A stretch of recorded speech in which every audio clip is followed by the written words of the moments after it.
I've been with my wife for 2 years. She has a 21-year-old son. I have a 14-year-old daughter from my previous marriage. My late wife passed away in 2014. She left a few things for our daughter, including a gold jewelry set. Her mom was devastated she didn't get to gift the set to our daughter on her wedding day.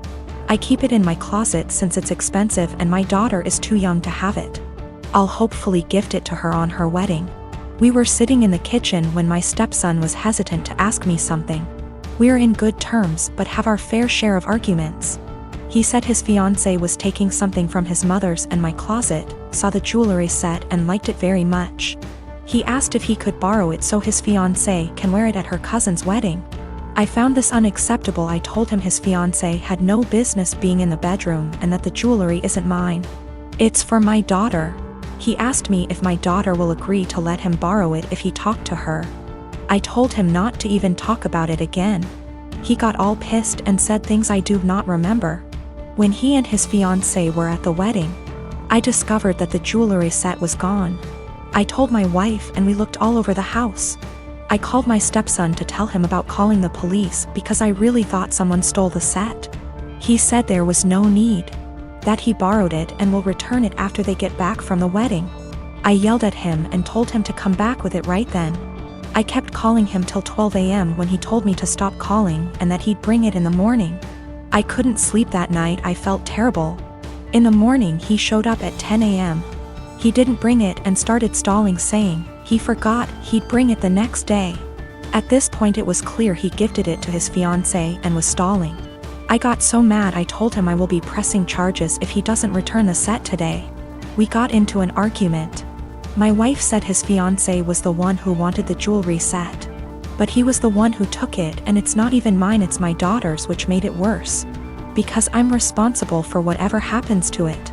His grandparents berated me after I told them this and got mad and defended him when I said that I will be pressing charges. He stole and needed to be responsible for his actions. He didn't respond to my final calls, so now I've given him one last chance, and it's over. I pressed charges today. They're saying calling the police was extreme and cruel. They're all convincing me to back down. He was replying to me sarcastically when I said I'd get the authorities involved, and he didn't take me seriously. His mom said she tried to talk to him, but I had enough of him stalling, hoping I'll just let it go, so he can make his fiancée happy. I feel like an irresponsible idiot. I can't even look at my daughter without feeling frustrated and infuriated. I'm hurt, but what's worse is that this is my daughter's property that I couldn't take care of. My wife allows them into the room, although I told her not to several times. They're not kids and there should be some boundaries. The last year and a half has been hard for me, to say the least. Last March, my brilliant and hilarious and beautiful girlfriend Natalie suddenly passed away. Everyone always gave shit about us because of politics. We met in college when we were poli-sci majors. She is very liberal, think AOC, and I'm pretty conservative. We actually met because we were serving as treasurers for our school's college Democrats and Young Republicans clubs, respectively. And our groups would get together for drinks or bowling or laser tag once a month. Well, Natalie and I bonded over a lot of shared interests and we hit it off. Even if we didn't see eye to eye on many issues, debating her was stimulating and formed the cornerstone of our relationship. We've had debates that went on until dawn. We just bounced off each other. She liked to joke that we were drift compatible. I wanted to marry this woman, but she passed away before we got a chance to talk about marriage. I'm in therapy and I'm working through not having her in my life anymore, but it's been rough. Then Rona happened and I got laid off, so I had to move back in with my parents and figure out what I am supposed to do now. My parents mean well, but they got married really young and are more conservative and religious than me. They've been trying to set me up on dates with single girls from their church since I moved back home. But I don't want to date these girls. No offense to them, but it's a small town in the American breadbasket. They don't share the same interests as me and it feels like their only goal in life is to be a good Christian wife and produce a lot of babies. Trying to talk to them about current events is excruciating for me. The girls my parents tried to set me up with take everything they read on Facebook or hear from Fox News for face value. It makes me miss Natalie and our debates more. My parents mean well. I know they want me to find a nice girl and settle down with her, but not like this. They are nothing like Natalie and never will be. I miss her, even if my folks didn't like her ideas. But when I told them the other night that I wanted them to stop setting me up on dates with these girls, they freaked out and told me that I needed to consider settling down since I just turned 30. They're good girls from great families, I know that, and my parents like them more than they liked Natalie, but she was my one and only. I don't think it's fair for anyone when I still love her. They are even more angry at me because I told them that I just don't see myself getting married anytime soon. But like I said, Natalie was my soulmate and I just can't see myself being with anyone else but her. Yet, they are insisting that I need to find a woman and settle down and give them grandchildren. We were seriously close to talking about marriage. But around the time she died, it was more like how funny it would be if the bridal party wore blue and the groomsmen wore red because the bride is a Democrat, and the groom is a Republican / Romeo and Juliet deal. I wish we got to do that. Natalie thought it was hilarious. I am a 30-year-old male, and I got married 2 weeks ago. I was married before but it ended after I found out that my older brother Thomas, 34 years old, got involved with my first wife. It was devastating because we were close and had a great relationship. I also helped him so much while he was struggling, and seeing how he repaid me hurts to this very day. I stopped talking to him and Mom and Dad forced me to keep it a secret, and because I was too weak to argue with them, I just kept my own distance. Then I met my now wife. My family loved and embraced her as their own. Mom and Dad treat her like a queen, which helped repair and solidified my relationship with them. However, as the wedding was approaching, they told me they expected me to invite Thomas. I of course refused, but they kept guilting me about what the relatives and other guests would think and say when they don't see Thomas there.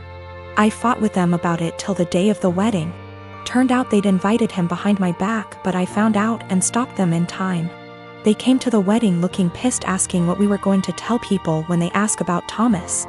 I told them I'd take care of it. And what I did was take a moment while everyone was paying attention, grabbed the mic and flat out announced this and said, "The reason I didn't invite Thomas to my wedding is because I was worried he'd steal my now wife just like he stole the first one." I said it playfully to not make it sound so tense, but most of the guests looked shocked and started mumbling. Then it went awkwardly quiet for a moment. Then we moved on, but I saw Mom and Dad walk out while looking at me grudgingly. Later they started lashing out about how I just exposed Thomas and caused him to be shunned by the family in the most hideous of ways. I told them that I already said I didn't want him there, yet they tried to push him on me repeatedly, saying, "What are people going to say?" So I told them the reason why he wasn't there in a playful way, but they, the guests, still got the message. Mom started yelling about how everyone will now look down on and shun Thomas. She called me pathetic and cruel for still punishing him and gradually ruining his life despite him apologizing and trying to reconcile. But in my opinion, some things are just unforgivable. We've been on horrible terms since then. My wife said at least now they're off my back about what people would say about not inviting him. In January of 2019, my husband was diagnosed with a brain tumor. It was in a completely inoperable part of the brain, and was told me had 6 months to live. He stuck it out and died in October, 3 months longer than he was expected to. He was always positive, and decided a few weeks after his diagnosis that he would write letters for our daughters for significant events in their lives. My husband was my soulmate, and the past few months have been difficult knowing I've lost him. We have 2 daughters, Mia, who is 21, and Imogen, Imi, who is 19. All 3 of us have become a lot closer since their dad's death, and we've all really struggled. My husband and I were together since we were children. Got married when we were 18, and we were approaching our 20th wedding anniversary when he passed. In February of this year, Mia got married to a boy she's been with for about 6 years. I absolutely love her husband, and he's been incredibly supportive during all of our grief. My husband wrote a letter for Mia to open on her wedding day.